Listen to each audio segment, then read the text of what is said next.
Container and real cost of cheap shipping. This week, some of the MV Dallas India's crew were allowed to come home.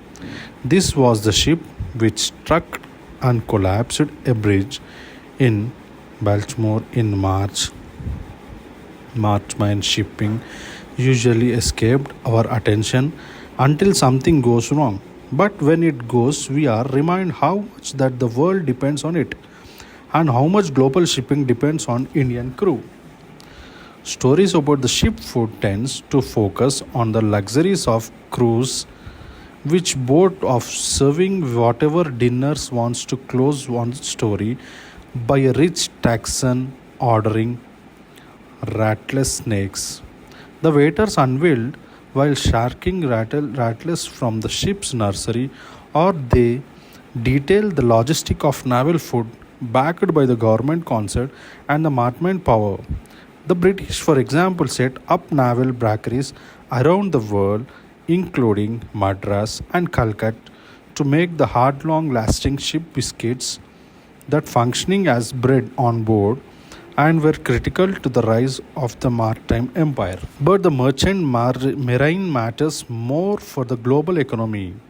The immense amount of the food ships transport direct affects what we eat, from pulses and grains to the fruits in a refrigerator containers to the imported packaged foods now widely available in shops, all made possible because of ship shipping.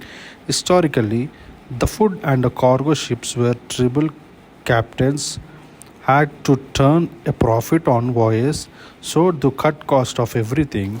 This meant that the cheapest biscuits and salt meat both likely to be infested with weevils and mangoes. Yet, for a few decades after the profits of the post-war shipping combined with better labor norms to create major changes. As I wrote my journal, I was confused that it was in a danger for degenerating into a kind of cattle ship cookbook, but how managed to proceed the kind of food in a cubby hole and in the stormy weather was a constant source of wonder. Some ships allowed officers to take their families with them, with facilities for cooking into the cabin cults. But all the ended thanks to which was bulk cargo packed into the standard seized metal boxes loaded and uploading the cans. This radically simplified shipping, spending up handling time and reducing the labor needs. All that matters now in the cramming as many containers possible on the ships, which far less crew paid relative less. The ultimate goal is unmanned ships, which certainly solve the problem of ship food, but for how we are benefiting from low shipping cost achieving by the steadily degraded lives of ship crew. When problems happen, they are often adorned by owner.